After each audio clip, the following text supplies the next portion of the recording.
ውድ ጠለስ ሚዲያ ቤተሰቦች ሰላም ጤና ይስጥልን። ይህ በጠለስ ሚዲያ በአሳየ ደርቢ የሚቀርበው የነሐሴ 6 ቀን 2018 ዓ.ም የዘወትር ዝግጅታችን ነው። በዛሬው ዝግጅታችን ልዩ ልዩ መረጃዎችን፣ ወቅታዊ ጉዳዮችን፣ ዕለታዊ ፖለቲካዊ አጀንዳዎችን ወደ እናንተ የምናደርስ ይሆናል። ስለዚህ ጠለስ ሚዲያን ሰብስክራይብ ያላደረጋችሁ ሰብስክራይብ በማድረግ የደወል ምልክቷን በመጫን እንዲሁም ስቲከሮችን በማበርከት ጠለስ ሚዲያን ታበረታቱ ዘንድ ጠይቀን በቀጥታ ወደ ዕለቱ ፕሮግራም እናልፋለን።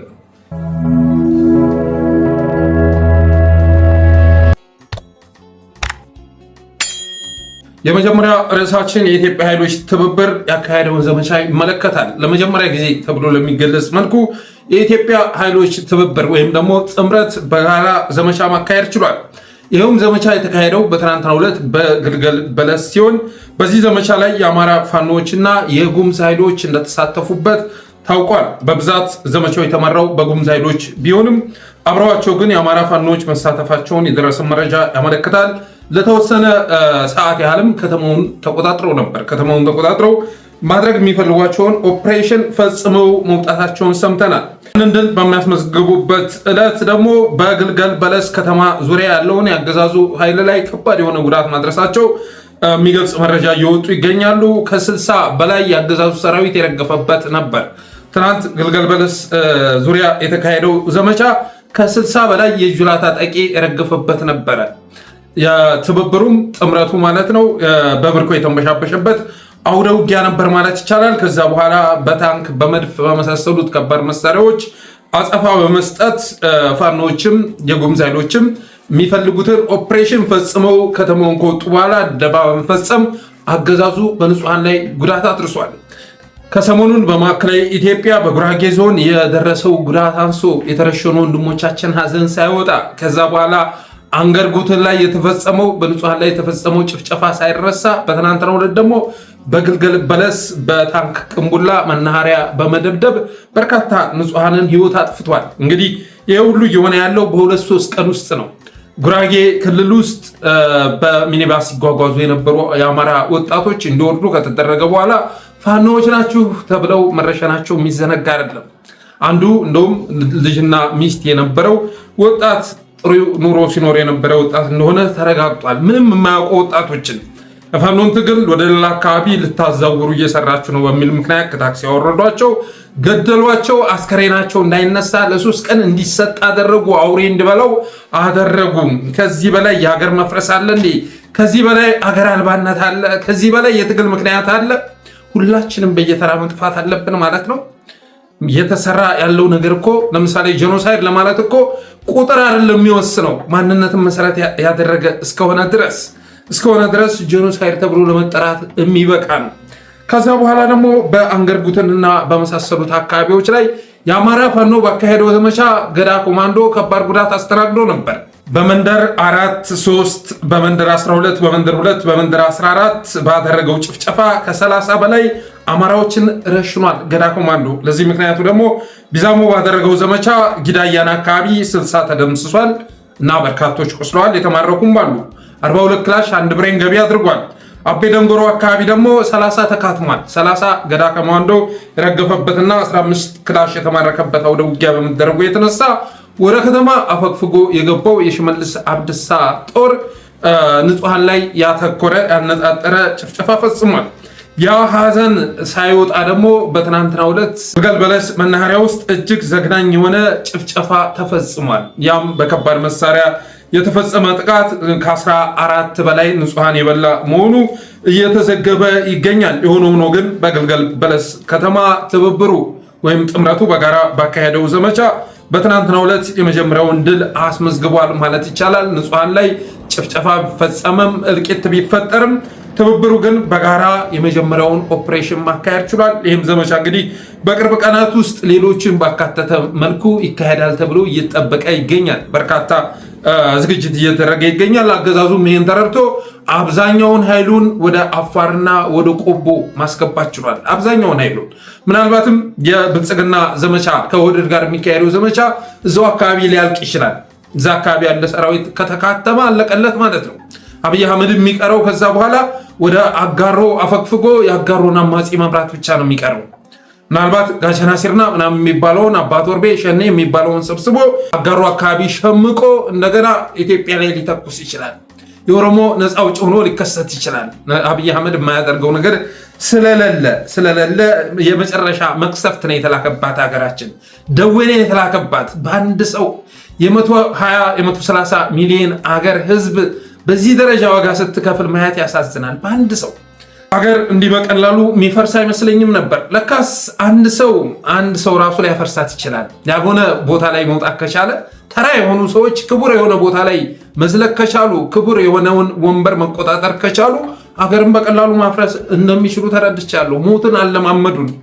የዛሬ 10 ዓመት አካባቢ ታስታውሳላችሁ፣ ደቡብ አፍሪካ ዜኖፎቢያ ተፈጠረ ተብሎ ኢትዮጵያ እንዴት እንደተቆጣች፣ ግብፅ አካባቢ በአይኤስአይኤስ ኢትዮጵያውያን ታረዱ ተብሎ ስንት ነገር ተፈጥሮ እንደነበር የምትዘነጉት አይደለም። ዛሬ በየቦታው እየታረን እንገኛለን፣ በየቦታው እየተረሸን እንገኛለን። ግን ርዕስ ደግሞ ማድረግ አልተቻለም። የሆነ ሆኖ ግን ይህን ስርዓት የሚጠራርጉ እንቅስቃሴዎች እየተደረጉ ይገኛሉ። በግልገል በለስ የጋራ ዘመቻ ተመርቷል። በቀጣይ ደግሞ ሌሎችን ያካተተ ዘመቻ ይኖራል ተብሎ ይታሰባል።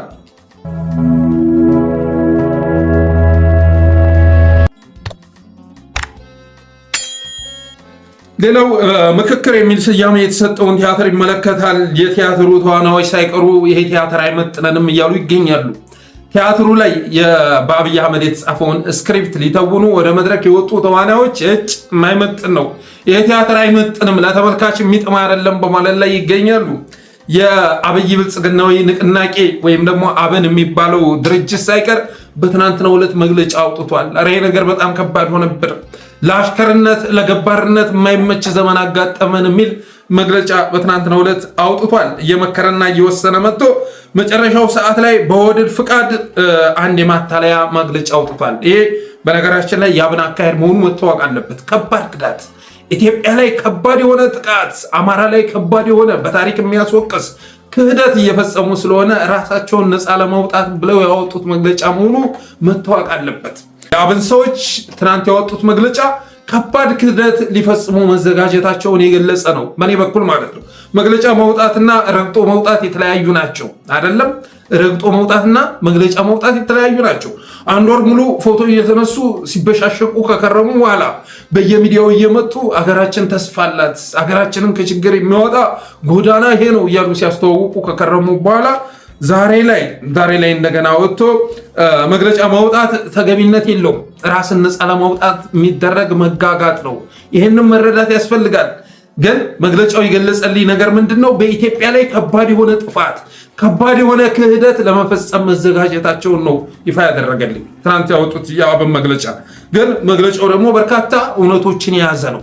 በካድሬዎች የተጻፈ ቢሆንም እዛ ላይ የተዘረዘሩ ነገሮች ግን ሀቅ ናቸው። እናት ፓርቲም ዛሬ ባወጣው መግለጫ ያንን አረጋግጧል። በ8ቱም አጀንዳ ላይ ውሳኔና አቅጣጫ ተቀምጧል እና ኦልሬዲ የተወሰነበትን ነው እንደገና ለውሳኔ የቀረበው እና አብይ አህመድ የወሰኑትን አቅጣጫ ያስቀመጡለትን ጉዳይ ተፈጻሚ እንድናደርግ ካልሆነ በስተቀር ተወያይተን የምንወስንበት አጀንዳ ማግኘት አልቻልንም ብሏል። ችግር የሚፈታ ሳይሆን የሚያወሳስብ ነው። አዲስ አበባን ፊንፊኔ አብይን ፕሬዝዳንት ከማድረግ የዘለለ ፋይዳ የለውም እያልን ስንናገር ነበር አይደለ? አሁንም ብሔር መሰረት ያደረገው የክልሎች አወቃቀር እንዲቀጥል ተወስኗል። ለምሳሌ ተወስኗል። ኤትኒክ ፌዴራሊዝሙ እንዲቀጥል ተወስኗል። ከዚህ በፊት በጥለት ስንናገር እንደነበረው ሁሉ የኮሎኔል መስፍን ተቋም ኮሚሽኑ ማለት ነው ፊንፊኔን አዲስ አበባ ከተሳካለት ማለት ነው። ካልተሳካለት ደግሞ አብይን ፕሬዝዳንት ከማድረግ የዘለለ ፋይዳ የለውም። ይሄ አይናውጣ አገር ሊያፈርስ የመጣ አገዛዝ አብይ አህመድ የተባለ መሪ ኢትዮጵያን ሊታደግ አይችልም። እሱ የመጣው አገርን ለማፍረስ ነው። አገርን ለማፍረስ የውጭ ቅጥረኛ ሆኖ የመጣ ግለሰብ ነው። ስለዚህ ከዚህ ሰው የሚባባስ ችግር ካልሆነ በስተቀር የሚቀነስ ችግር ይኖራል ተብሎ አይታሰብም በማለት ስንናገር ነበር። አብን ትናንት 9 ነጥቦች አውጥቷል።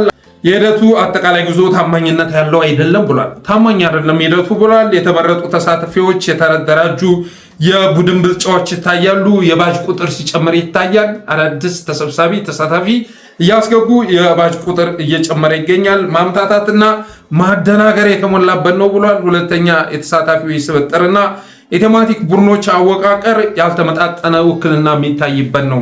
የአገዛዙ ወኪሎች ናቸው። ከአማራ ክልል የመጡትም ከተለያዩ ክልሎች ተሰባስበው የመጡት በሙሉ የአገዛዙ ተላላኪዎች ናቸው።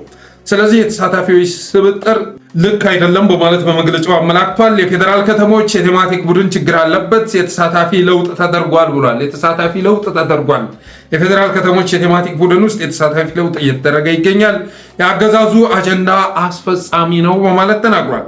አራተኛ የባለሙያዎች ፓናል ገለልተኝነትና ፖለቲካዊ ነፃነት የለውም አለ። ፖለቲካዊ ነፃነት የለውም።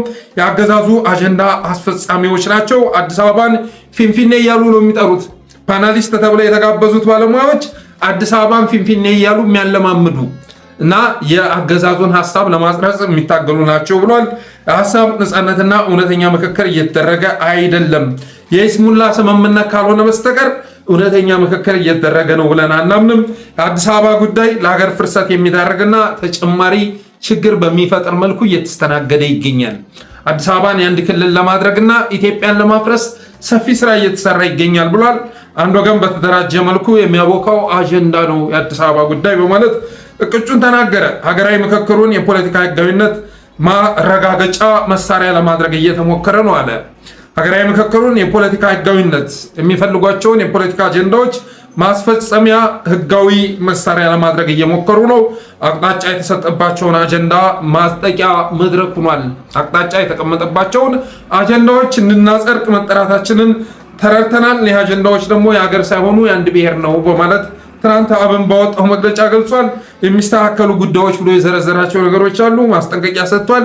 ለመጨረሻ ጊዜ ያሳስባለሁ፣ ከዚህ ባለፈ ግን ምክክሩን ለማቋረጥ እገደዳለሁ የሚል ዛቻ ሰንዝሯል።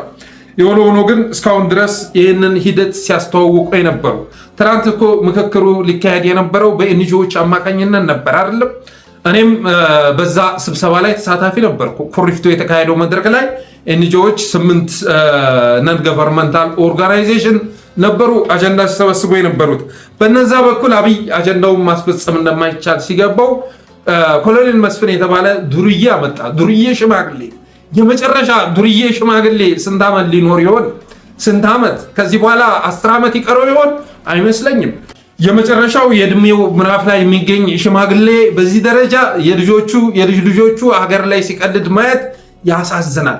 ያሳዝናል። ለነ አብን እንኳ የቲያትሩ ተሳታፊዎች ለሆኑ እንኳ የማይመቹ ነገሮችን እያደረገ ቢያንስ እኮ አዳራሽ ውስጥ የተሰባሰቡት የብልጽግና ሰዎችና ተላላኪዎች መሆናቸው ይታወቃል። ለእነሱ እንኳ የሚጥም አልሆነም። ነገ በታሪክ እንወቀሳለን። ነገ በሀገር ክህደት በአማራ ላይ በፈጸምነው ጥፋት ተጠያቂ ስለምንሆን ራሳችንን ነፃ የምናወጣበት መግለጫ እናውጣ ነው እየተባለ ያለው እንጂ ይህ ኃይል ስብሰባ ረግጦ ይወጣል፣ የኮሚሽኑን መድረክ ረግጦ ይወጣል ተብሎ አይታሰብም።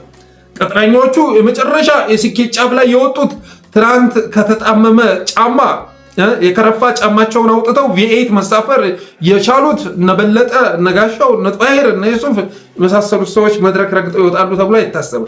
ራሳቸውን ነፃ ለማውጣት ወደፊት በታሪክ ተጠያቂ እንዳይሆኑ ያወጡት መግለጫ ነው።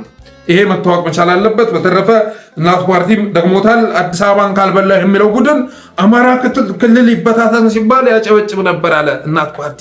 አዲስ አበባን ካልተቀራመጥኩ የሚለው ቡድን አማራ ክልል ይበታተን ሲባል ያጨበጭብ ነበር አለ እናት ፓርቲ። አስባችሁታል? አዲስ አበባን ወደ ኦሮሚያ ከመጠቅለል ባለፈ አማራ ክልልንም የመበታተን ፍላጎት ነበራቸው እና አማራ ክልል መበታተን አለበት ሲባል ያጨበጭቡ ነበር። እና እዛ አዳራሽ ውስጥ ያሉ አማራዎች እኔ አማራዎች ብዬ ለመጥራት ራሱ ይከብደኛል። በዚህ ደረጃ በህልውናችሁ ላይ በቤተሰቦቻችሁ በወገናችሁ ህልውና ላይ ሲመከር በዚህ ደረጃ ገረድ መሆን የሚቻለው እንዴት እንደሆነ አይገባኝም። የሆነ ሆኖ እናት ፓርቲ ምክክር የቅንጦት ጊዜ ሆነ ሳይሆን የቀውስ ጊዜ መፍትሄ ማመንጫ ውጥን ነው። ቀዳሚው ዘርና ጎሳ ላይ የተመሰረተው ፌዴራሊዝም ሀገራችንን ሊያጠፋ ከጫፍ ደርሶ እያለ ይህን ያፈጠጠ አደጋ ሊያስቀር ወይም ሊያለዝብ የሚችል መፍትሄ ይጠበቅ የነበረ ቢሆንም ምልክቱ እንኳ ለመታየቱ እጅግ የሚያስቆጭ ነው አለ። እንዲያውም ገና ምክክሩ ሳይጠናቀቅ አንዳንድ ክልሎችን በስም ተጠርተው ሌላ ክልል ለማዋለድ ምክረ ሀሳብ ሲነሳ ብቻ በደስታ ይጨበጨባል። ሌላው ደግሞ ማን ነክቶን እያለ በማናለብኝነት መግለጫ ይሰጣል። ይህም በዘርና በጎሳ ላይ የተመሰረተ ፖለቲካ ለሀገር አንድነትና ህልውና ስጋት መሆኑን አንዱ ማሳያ ነበር። በሌላ በኩል ይህ ምክክር እየተካሄደ ባለበት በአሁኑ ወቅት ቢያንስ 3 ክልሎች ላይ ጦርነቶች እየተካሄዱ ነው።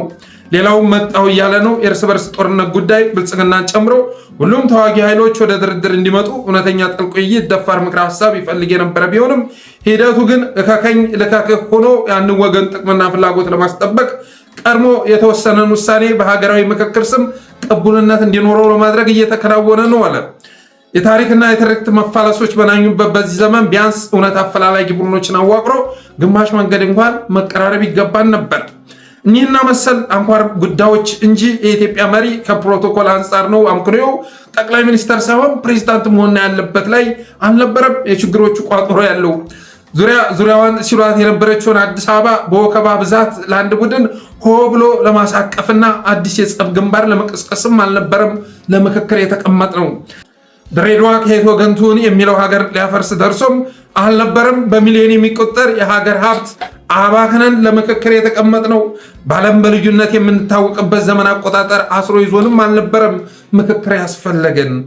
በአጠቃላይ የተጠቀሱና መሰል የተስተዋሉ ሳንካዎች ምክክሩ ከታለመለት ዓላማና በሀገሪቱ ያለውን ችግር ከስሩ ከመፍታት ይልቅ ጠግኖ ለማስቀጠል ለምሳሌ የተደረገ የአገዛዙና ቡድኖቹ ጠባብ ጊዜያዊ ፍላጎት ለማሳካት በሚመስል ሁኔታ እየተከናወነ እንዳለ ይሰማናል። በዚህም መሰረት ሀገር ህልውና ጉዳዮች በዋናነት የእርስ በርስ ጦርነትን በማስቆም የዘርና ጎሳ ፌዴራሊዝምን ማስቀረት ማለዘብ እንደ ዋና ግብ መያዝና መሰል የተጋረጡ ፈተናዎች በአግባቡ ተረድቶ እልባት የሚበጅለት አቅጣጫ ሊያስቀምጥ ያልቻለ ሀገራዊ ምክክር ከመነሻው እንደከሸፈ ለመረዳት ነቢ በሆን አይጠይቅም ይልና የሚከተሉትን ጥያቄዎች ያቀርባል። 3 ናቸው። አንዱ ገዢው ፓርቲ በሀገራዊ ምክክሩ ስም ለማሳካት ከሚፈልግ ማንኛውም ፍላጎትና ሀገርን አስይዞ ከሚደረግ የፖለቲካ ቁማር እንዲታቀም እናሳስባለን ብሏል።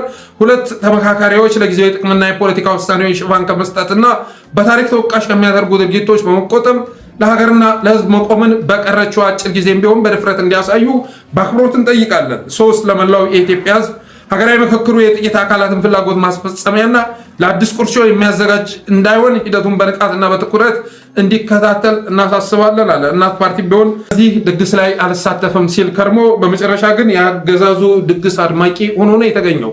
በምርጫው ላይ ያደረገውን በዚህም ላይ እየደገመው ይገኛል። የሆነ ሆኖ ግን ይሄ መድረክ የተዘጋጀው ኢትዮጵያን ለማጽናት ሳይሆን ላለፈው ጊዜ ስውት ትርክትና ህገ መንግስታዊ መሰረት ያለው የጭቋይ ተጭቋይ ትርክት የሚፈጥር የኢትዮጵያን ጌጦች የሚሽር ሁሉን ለእኔ ብሎ የሚከራከር ቡድን ያሰናዳው ድግስ ነው ማለት በመግለጫው አመላክቷል።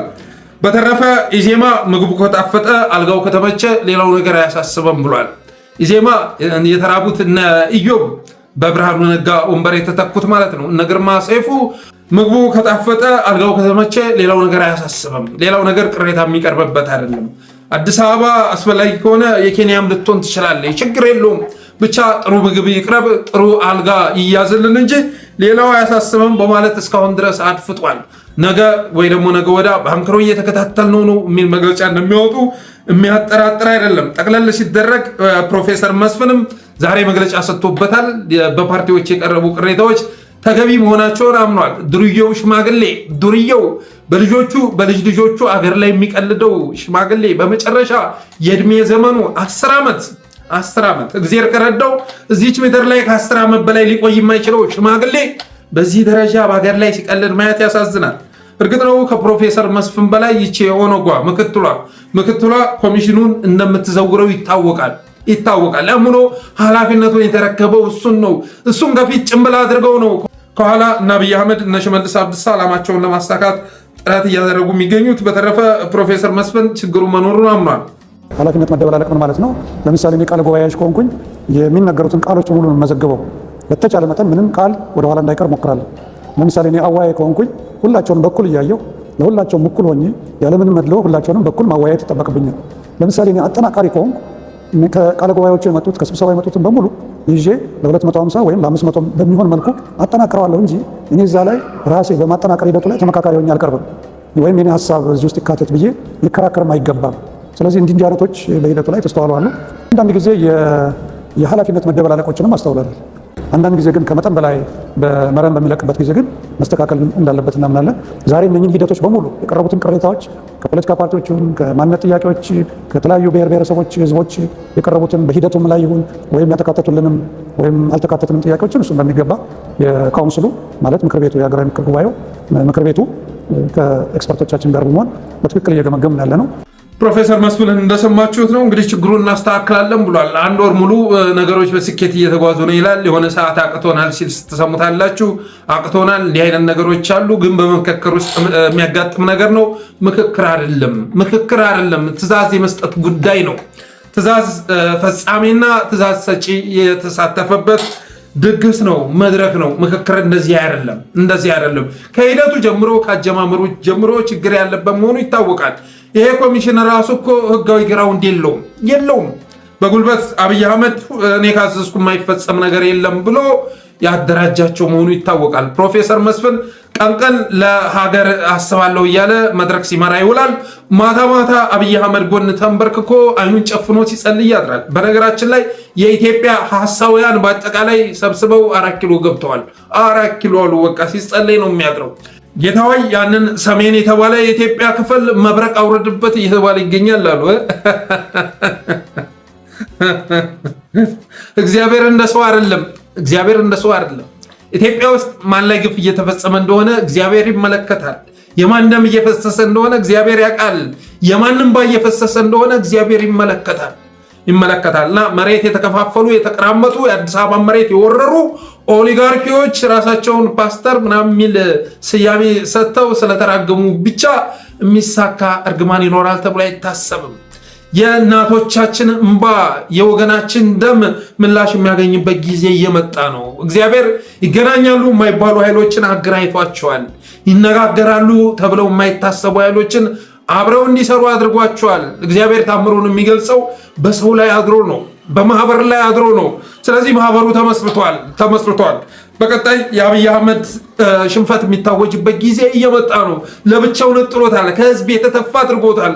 ከህዝብ ብቻ አይደለም፣ አገሪቱ ውስጥ አሉኝ የሚላቸውን 4000 ደጋፊዎች አምጥቶ አዳራሽ ውስጥ አስገብተው እንኳ እነዛ ደጋፊዎቹ ይህን አይነት ተውኔት መተወን አቅቶናል፣ ከብዶናል፣ የሀገር ክደት ሆኖብናል እያሉ ይገኛሉ።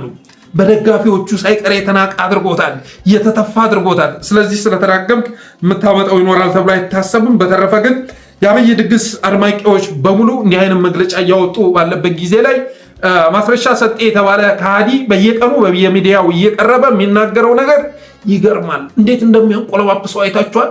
እንዴት እንደሚያወድሰው አይታችኋል። የሚመክረው ወገን የለውም፣ ቤተሰብ የለውም። እንኳን ነገ የሚገረስሰው ስርዓት ይቅርና እድሜ ልክ የሚቆይ ቢሆን እንኳን ዛሬ በልክ የሚያደርጋቸው ነገሮች በሙሉ ነገ ዋጋ ያስከፍሉታል፣ ያሳፍሩታል። እሱም ብቻ አይደለም፣ የልጅ ልጆቹን የሚያሳፍር ተግባር እየፈጸመ ይገኛል።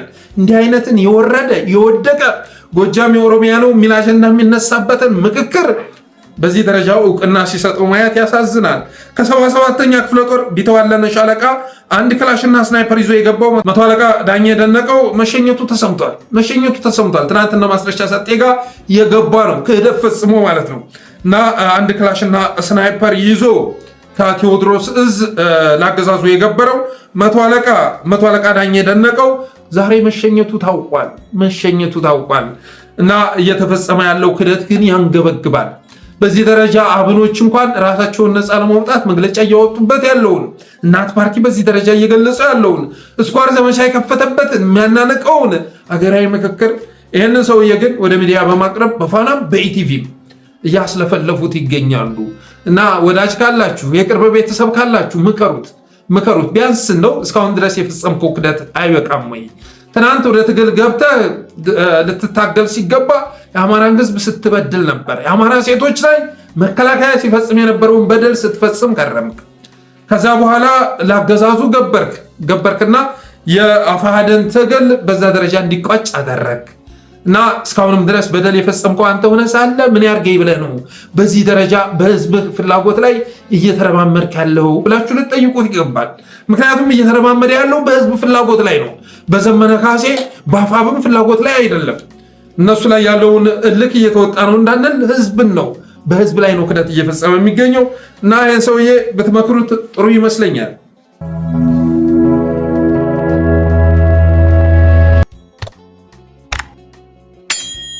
ሌላው እንግዲህ የእስረኞችን ጉዳይ ይመለከታል። ባለፈው በጥልቀት መረጃ አድርሰናችሁ ነበር። ዛሬ ያ መረጃ ሶሻል ሚዲያውን አጥለቅልቆታል ማለት ይቻላል።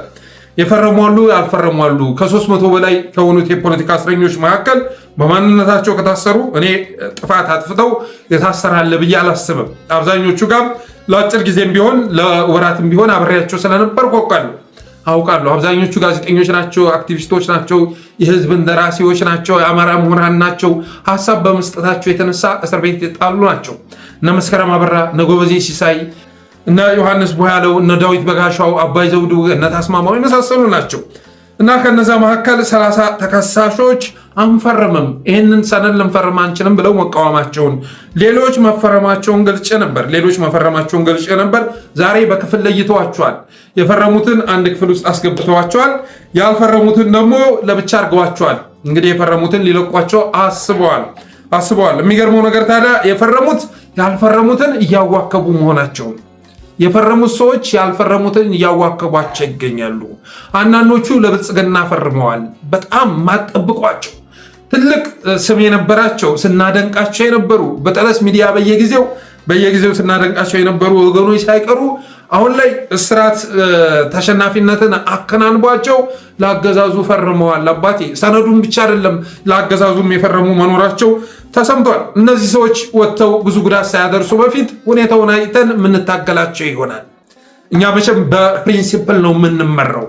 በህዝባዊ መስመር ውስጥ እስካለ ድረስ ለህዝብ ዋጋ እየከፈልክ እስከሆነ ድረስ ሁሌም ቢሆን ከጎንህ እንገኛለን፣ እናወድስሃለን፣ ከፍ እናደርግሃለን።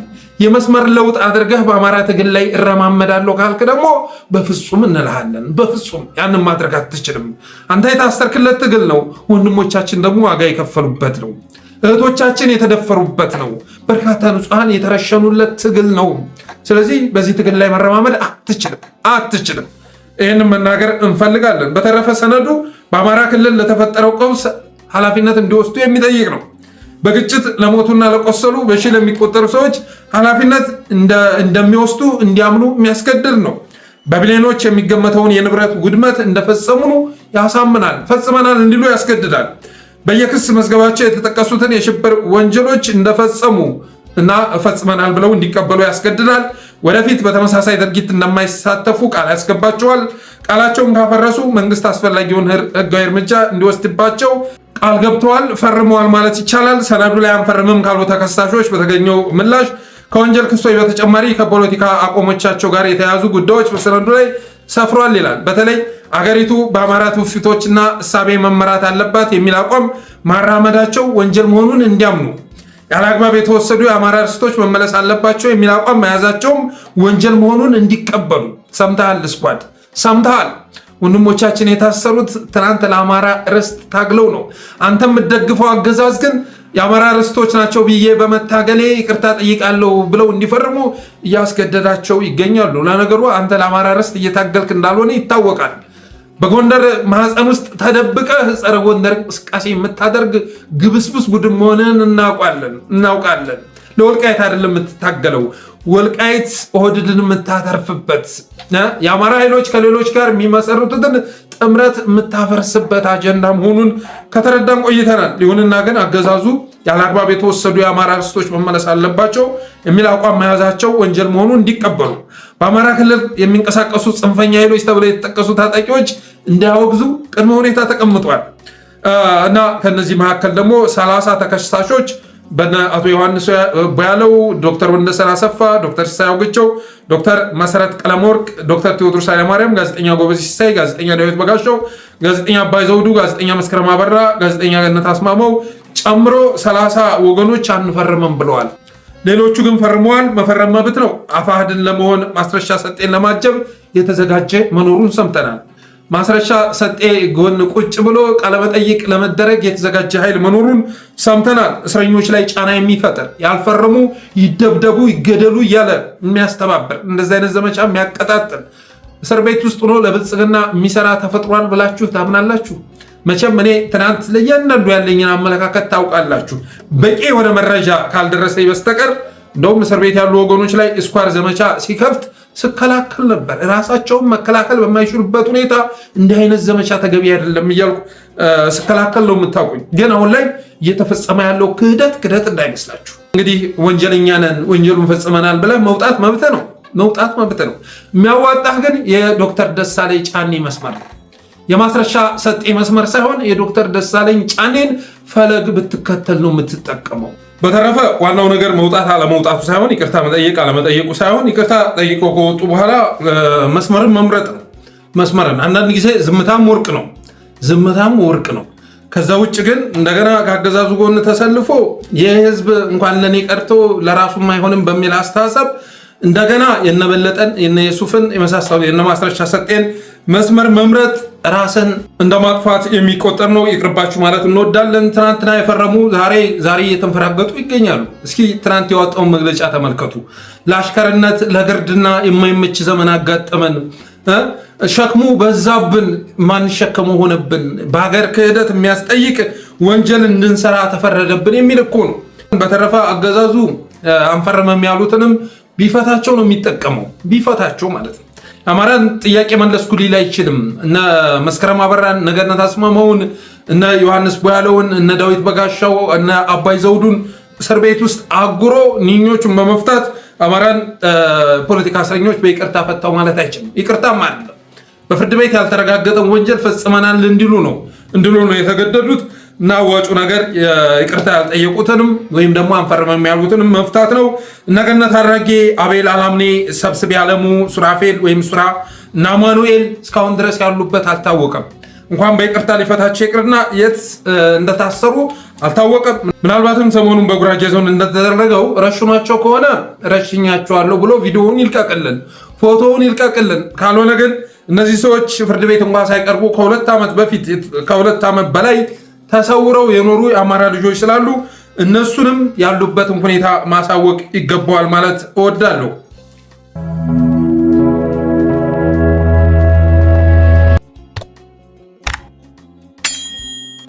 ሌላው የባጫ ቃለመጠይቅን ይመለከታል። የአትንኩት ከጆተኒ ጋር ትናንት ቃለመጠይቅ አድርጓል። ይህ ቃለመጠይቅም ከአንድ ሳምንት በላይ ዝግጅት የተደረገበት መሆኑ ታውቋል። ሲያስጠና ከርሞ እንደዚህ ብለህ መናገር አለብህ፣ ቢቢሲ ላይ ለሰራው ጥፋት እንዲህ የሚል ማስተካከያ ወይም ማስተባበያ መስጠት አለብህ እያለ ከአንድ ሳምንት በላይ ሲያለማምደው ከርሞ ለቃለመጠይቅ ይዞት እንደመጣ ታውቋል። በትናንቱ ቃለመጠይቅ ኦሮሞን የሚያነሳሱና የሚቀሰቅሱ ጥያቄዎች ሲቀርብለን ነበር። ጥያቄ ጋዜጠኛ ተብሎ ሲጠይቅ የነበረው ግለሰብ ባጫ ደበሌ ኦሮሞ ጉያ ውስጥ እንዲደበቅ የሚያደርግ የኦሮሞ ሕዝብ እንደ ሕዝብ እየተጠቃ መሆኑን እንዲገልጽ የሚያደርጉ ጥያቄዎች ሲቀርብለን ነበረ። ባጫ ዳንሰኛ፣ ዳንኪረኛ፣ ምርኮኛ የሚሉኝ ኦሮሞ ስለሆንኩ ነው ብሎ ሲመልስ ተሰምቷል። ኦሮሞ ስለሆንኩ እነዚህ ደካማዎች ሉዘርስ ዳንሰኛ የሚሉኝ፣ ዳንኪረኛ የሚሉኝ፣ ምርኮኛ የሚሉኝ ኦሮሞ ስለሆንኩ ነው፣ ብሔሬን አንገት ማስተፋት ስለሚፈልጉ ነው በማለት እንባውን ብስ እያደረገው ወደ ሰማይ ሲረጨው ታይቷል ባጫ ደበሌ። ሌላው ደሴ ላይ ጀነራል ተፈራ ሊያስበላይ ነበር የሚል ውሸት ተናግሯል። ደሴ ላይማ ልትበላ ስትል ያስመለጠህ ጀነራል ተፈራ ነው። እኔ እልልታ የዋጠ ወሪታ ላይ ጽፌዋለሁ። ተከቦ ነበር፣ ተቆርጦ ነበር፣ ከኋላ በቆረጣ አስቀርተውት ነበረ። ጀነራል ተፈራ ባደረገው ግብግብ ግን ካመለጠ በኋላ በጀርባ ያሳለፋቸው ጀነራል ተፈራ ነው። ሆን ብሎ ከህወሓቶች ጋር ተመካክሮ ያኔም አብሮ ይሰራ ነበር በማለት ሲወቅሰው ተሰምቷል። አማራና ኤርትራ የተጣሉን ትግራይንና ህወሓትን ሳናጠፋ ወደ ፕሪቶሪያ በመሄዳችን ነው በማለት ደግሞ ሲናገር ተሰምቷል። ትናንትና እኮ በትግራዩ ጦርነት ጊዜ በባጫ ልክ የጄኖሳይድ ንግግር ሲናገር የነበረ ነበር እንዴ? ትናንት በትግራዩ ጦርነት ሰዓት የአማራን ህዝብ በሱ ልክ በትግራይ ላይ እንዲዘምት የሚያደርግ የጄኖሳይድ ንግግር ሲናገር የነበረ አክቲቪስት እኮ አልነበረም። ዛሬ ወደ ትግራይ ዘምቶ ትግራዮችን የማይበቀል አማራ ሽል ሆኖ መቅረት ይገባዋል እያለ ሲቀሰቅስ የነበረው እሱ ነው። ትግራዮችን ማጥፋት አለብን እንደ ህዝብ እያለ ሲቀሰቅስ የነበረው እሱ ሆኖ ሳለ አማራና ኤርትራ የተጣሉን ትግራይንና ህወሓትን ሳናጠፋ ወደ ፕሪቶሪያ በመሄዳችን ነው እያለ ሲናገር ተሰምቷል። ሌላው ጆተኒ ወያኔ መጥፋት አልነበረበትም ወይ ብሎ የጠየቀው ቢሆንም እንዴት ይሆናል? አንድ ኃይል ሙሉ ለሙሉ ልናጠፋ አንችልም፣ ዱላውን ግን ተቀብለነዋል በማለት ተናግሯል።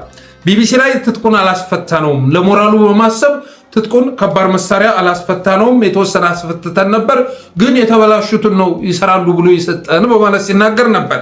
ያን ረስቶት ደግሞ ጆተኒ ቲፒኤልኤፍ መጥፋት አለባቸው ማለታቸው ትክክል አይደለም ወይ በማለት ሲጠይቀው አይ አንድን ኃይልማ ሙሉ ለሙሉ ልናጠፋ አንችልም፣ ዱላውን ግን ተቀብለነዋል በማለት ሲናገር ተሰምቷል። ሌላው አማራ ኮዝ የለውም ብሏል። ኮዝ የለውም፣ ወደ ደፈጣ የሚያስገባው ያካሄደው ያለው ትግልም የደፈጣ ትግል አይደለም ብሏል። ኮዝ የለውም በማለት ተናገረ። የሚገርማችሁ ነገር ግን ይህም ማለቱ አይደለም።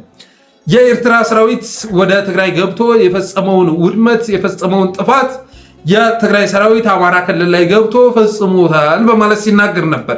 እዛው ቃለ መጠይቅ ላይ ማለት ነው። ሻዕቢያ በትግራይ ያደረገውን ነገር እኛ ከመቀሌ ወጣን፣ አማራ ክልል ገቡ አይደል? ሻዕቢያ ያደረገውን ነገር በሙሉ አድርጓል። አማራ ክልል ላይ በሙሉ ቆሞ መሄድ ከብት አርዶ የሚበሉትን አንድ ሁለቱን ጥለው አከፋፍሎ የቀረውን እኮ ነው የሚረሽኑት። ይሄ የደረሰ እንትን የለም እህል ገና ያልበሰለ እሱን እኮ ነው የጨፈጨፉት። የአማራው ቅሬታ ከየት ነው የሚመነጨው? ከፕሪቶሪያ አንጻር ምንድን ነው የተጎዳው? አሁን አማራ እንደ ማህበረሰብ ምን ተጎዳ? ትጥቅ ትግል እስከማድረግ የጉሬላ ጦርነት እስከማድረግ የሚያስኬድ ምን መጣ? ጀነራል ባጫ ምንም የመጣ ነገር የለም። ምንድነው ኮዙ? የጉሬላ ውጊያ እኮ ዝም ብሎ አይነሳም። ኮዝ እኮ ሊኖረው ይገባል። ይሄ የተልእኮ ጉዳይ ካልሆነ በስተቀር አማራን ነፃ ልታወጣ አንተ አማራን ትገላለህ እንዴ? እኔ የሽምቅ ውጊያ አልለውም። ያሁኑ የሽምቅ ውጊያ አይደለም።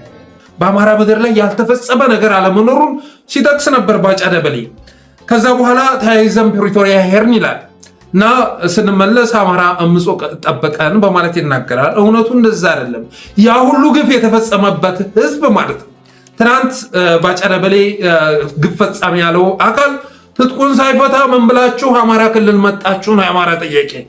ትጥቅን ፍታ ነው ያላችሁት እኮ። ህወሓትም በወቅቱ ትጥቁ ፈቷል ብሎ ባጫም ሊዋሸን ሲሞክር ነበር። ከባድ መሳሪያ ፈቷል፣ የቀረው ክላሽ ነው፣ ሌላውን ነገር አስረክቧል። ስለዚህ ትጥቅን ፍታ አሉት አማራውን። አማራ ደግሞ በወለጋ ስጨፍጨፍ ነበር፣ ከክልሌ ውጭ ስጨፈጨፍ ነበር፣ በክልሌም ስጠቃ ነበር። ጦርነት ገትታችሁ እያመጣችሁ ላይ ስጥሉ ነበር። ስለዚህ ይሄ በሆነበት ሁኔታ ችግሬ ባልተቀረፈበት የሉና አደጋዬ ባልተቃለለበት ሁኔታ ትጥቅ አልፈታም ብሎ ነው ወደ ትግል የገባው። ከዛ በኋላም በአማራ ላይ የሚደረጉ ነገሮች በሙሉ አማራ ትጥቅ አለመፍታቱ ብቻ ሳይሆን ወደ ትግል መግባቱ ትክክል መሆናቸውን ያመለከቱ ናቸው። በሰላማዊ መንገድ እታገላለሁ እያለ በየሆቴሉ ተረፍራፊ ሲቃርም የነበረው የአብን ቡድንም ይህንን ያረጋገጠ መግለጫ አውጥቷል። ቀልድ ነው፣ አገራዊ ምክክሩን ብቸኛ ተስፋ አድርገነው ነበር፣ ይሄ ተስፋ ለካስ ባዶ ቅዠት ነበር በማለት መግለጫ አውጥቷል። አፋብን እዛ መስመር ውስጥ ትግል መስመር ውስጥ መግባቱ ልክ መሆኑን ያሳየ ነው። በዚህ ሰሞን እንኳ ተመልከቱ እስቲ ጉራጌ ዞን ውስጥ እንዴት አድርገው እንደረሸኑን አስተውሉ። በአንገርጉትን የሚፈጸመውን ተመልከቱ። በግልገል በለስ የሚሆነውን ተመልከቱ። በአዲስ አበባ ላይ የሚራመደውን አጀንዳ የሚቀነቀነውን አጀንዳ ተመልከቱ። አዲስ አበባ ዋነኛ ባለቤቷ አማራ ነው ካልክስ፣ የገነባትም አማራ ነው። የገነባት አማራ ነው። ይህንን ልትረዳ ይገባል።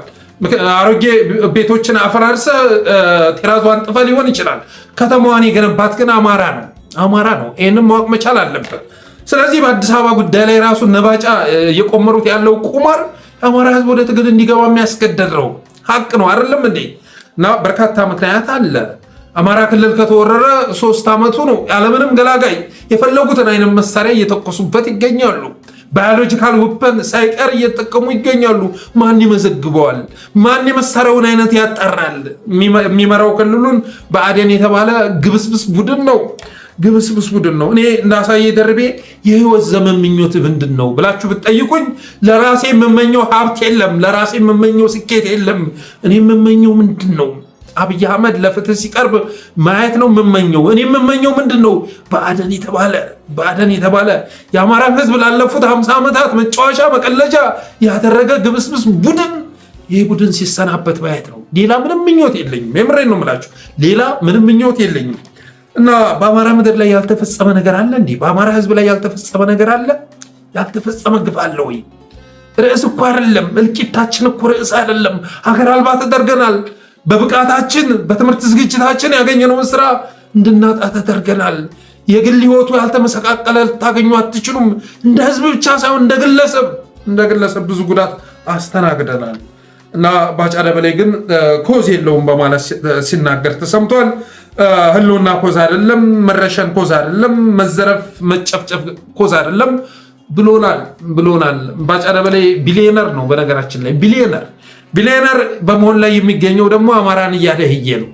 አብይ አህመድ ቢሊዮነር ነው። አዳነች አቤቤ ቢሊዮነር ነች። ሽመልስ አብዲሳ ቢሊዮነር ነው።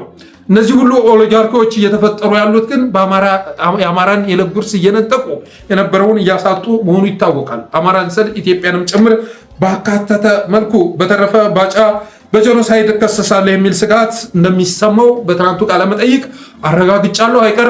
አይቀርልም ባጫ ደበሌ በጄኖሳይድ ይከሰሳል። በቂ የቪዲዮ ማስረጃ ስላለ በጄኖሳይድ መከሰሱ የሚቀር አይደለም። እንደዚህ አይነት ስጋት እንደሚሰማውም ተረድቻለሁ። የአማራና የትግራይ ልጆች አብራችሁ ልትሰሩ ይገባል። ትናንት አንድ ፌክ ደብዳቤ ወጥቶ ነበር። በአማራ ክልል መንግስት ለወልቃይት የጻፈው ምናምን የሚል ፌክ ደብዳቤ ወጥቶ ነበር። የሚጠቅመው እንደዚህ አይነት ፌክ ደብዳቤ ማሯሯጥ ሳይሆን አብረን መስራት እንችላለን። አፋብንና ቲዲኤፍ አብረው እየሰሩ ነው። በውጭ ያላችሁ በምዕራብ ዓለም በመሳሰሉት አካባቢዎች የምትኖሩ ተጋሪዎችና አማራዎች አብራችሁ መስራት መጀመር አለባችሁ። እንደነ ኤርሚያስ ለገሰ ያሉ የጄኖሳይደር ተላላኪዎች፣ ልሳኖች፣ አንደበቶች እነሱን አፍ የማዘጋት ስራ መስራት ትችላላችሁ። በቂ የቪዲዮ ማስረጃ ስላለ ትናንት ወደ ትግራይ መድኃኒት መግባት የለበትም እያለ ሲቀሰቅስ ነበር። እያንዳንዷን ነገር ክስ አድርጋችሁ እነዚህን ሰዎች ዓለም ማስገዛት አለባችሁ ማለት እወዳለሁ።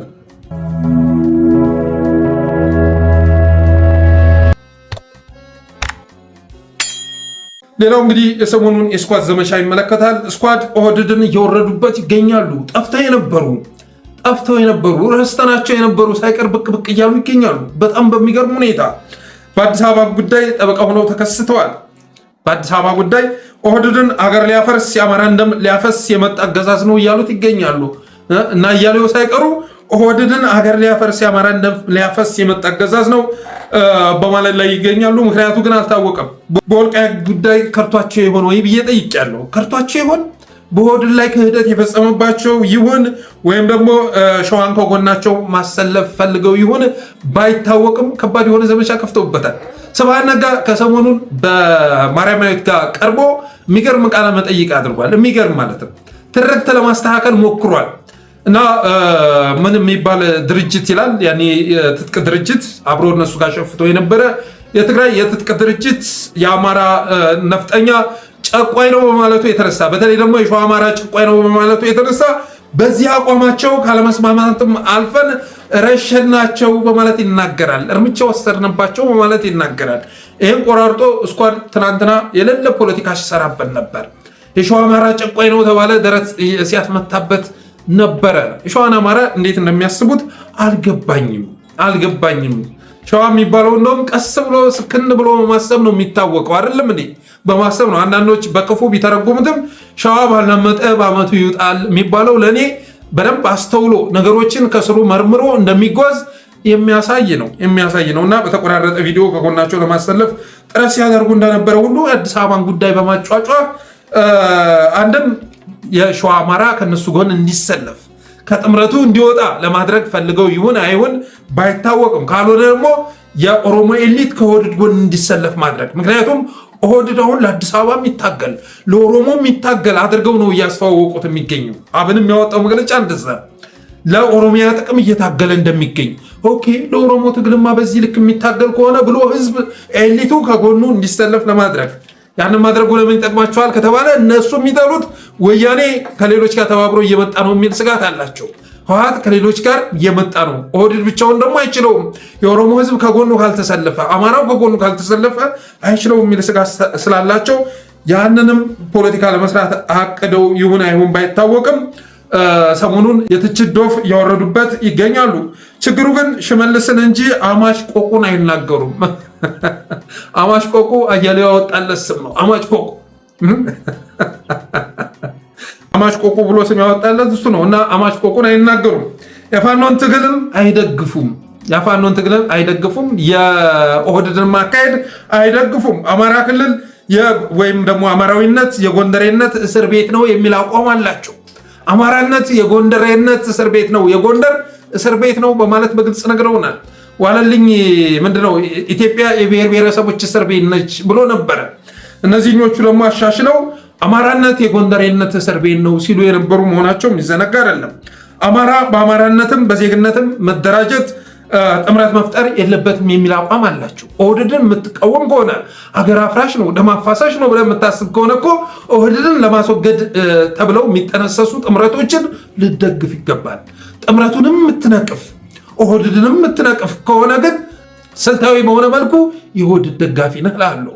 ስልታዊ በሆነ መልኩ ተቃዋሚ መስለህ የምትንቀሳቀስ የኦህዴድ ደጋፊ ነህ ማለት ነው። እና ኦህዴድንም ጸረ ኦህዴድንም አይደግፉም። አይገርማችሁም? ኦህዴድንም ይነቅፋሉ፣ ጸረ ኦህዴድ እንቅስቃሴንም ሲነቅፉ ታያቻላችሁ። ሌላው ሽመልስን ከሚጠሉት በላይ አርበኛ ዘመነን፣ አርበኛ ምሬን፣ አርበኛ ሄኖክን፣ ጀኔራል ተፈራን ይጠላሉ። ሽመልስ አብዲሳን ከሚጠሉት በላይ፣ አዳነች አቤቤን ከሚጠሉት በላይ። ኧረ እኔ እና አዳነችን ይጠሏቸዋል ብዬ አላስብም። ይህን ሰሞን እንኳ እንደው በሚጽፉን ነገር ላይ ካልሆነ በስተቀር እነሱማ ደጋፊ መሆናቸው ይታወቃል። እና ኦህዴድን ከጠላ ግን አዳነችን የምትጠየፍ ከሆነ፣ አብይን የምትጠየፍ ከሆነ፣ ሽመልስን የምትጠየፍ ከሆነ አርበኛ ዘመነ ካሴ በአርበኛ ምሬ ወዳጆ፣ በአርበኛ ሄኖክ አዲሴ፣ በአርበኛ ጀነራል ተፈራ፣ በአርበኛ ደሳለኝ ሲያስብ ሸዋ፣ በአርበኛ መከታው፣ በአርበኛ ባየቀናው የሚመራውን ትግል ልደግፍ ይገባል። ግን እንደዛ አይደለም። የፋኖን ትግል ከመደገፍ ይልቅ ማፍረስን እና ማርከስን አማራጫቸው ያደረጉ ናቸው። ከሰሞኑም አንድን ትልቅ አርበኛ የተከዜ ዘብ የሚባለውን በስም የተደገፈ ሚሊሻ መልከጥፉን በስም ይደግፉ ነው የሚባለው። የተከዜ ዘብ የሚባለውን በስም የተደገፈ ሚሊሻ እንዲቀላቀል ያደረጉ ጉዶች ናቸው ዛሬ የኦህዴድ ተቃዋሚ ሆነው የተከሰቱት። አፋብንንም ጥምረቱንም የማይደግፉ ናቸው።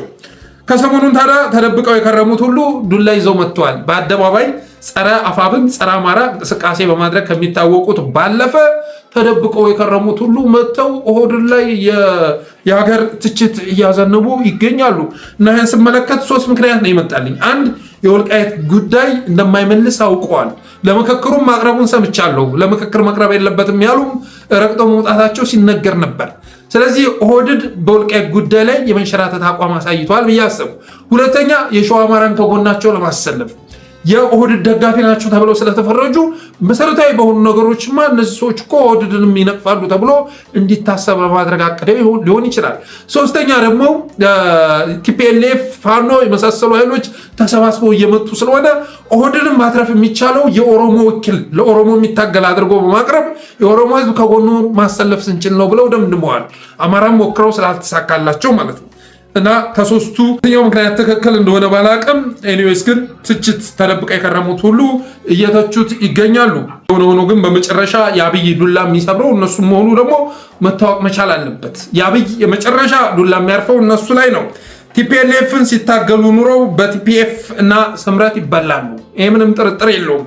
ጌታቸው ረዳ ትናንት ቃለመጠይቅ አድርጓል። በትናንቱ ቃለመጠይቅ ምን አለ? ህወሓት እየታገለ የሚገኘው ወልቃይትን ለማስመለስ ሳይሆን ኦህዴድን ለመገርሰስ ነው። ይሄ ደግሞ ልክ አይደለም በማለት ሲናገር ተሰምቷል። ይህም የጌታቸው ረዳ ንግግር አብይና ጌታቸውን አብይና ጻድቃንን አብረው እንዲሰሩ ያደረጋቸው ምክንያት ምን እንደሆነ በግልጽ ያሳየ ነው እና መጨረሻ ላይ በቲፒኤልኤፍ እንኳ እነሱ እየታገሉ ያሉት ቲፒኤልኤፍ ነው።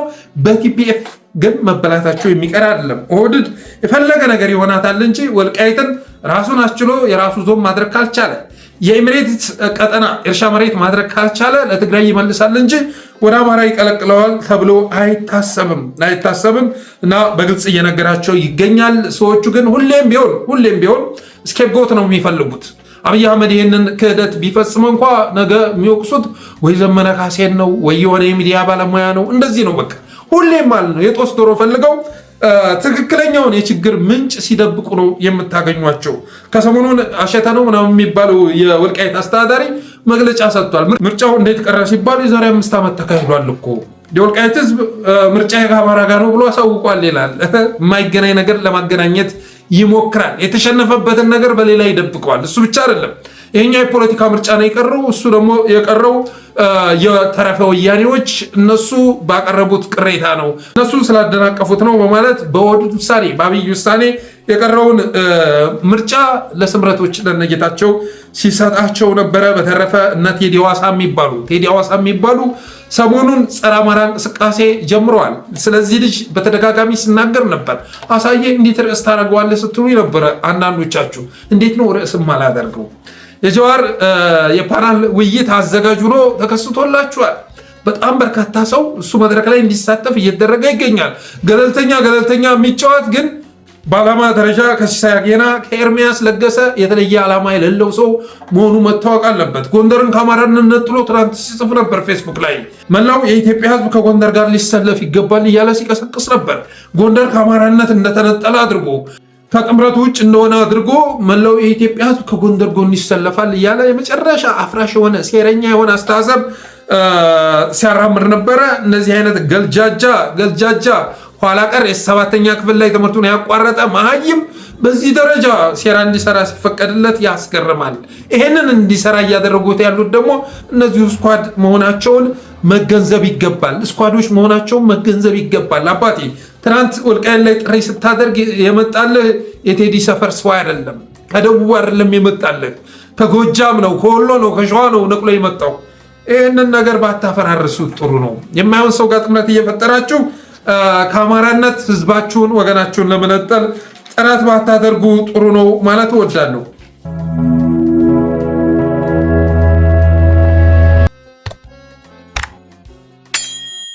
ሌላው ወደ አጫጭር መረጃዎች ሲሸጋገር በትናንትናው ዕለት እንግዲህ ኦነግ ኤሮኤል 39 አልባትሮስ የተባለ የቼክ ሪፐብሊክ ስሪት ቀላል የውጊያ አውሮፕላን መጣሉ ታውቋል።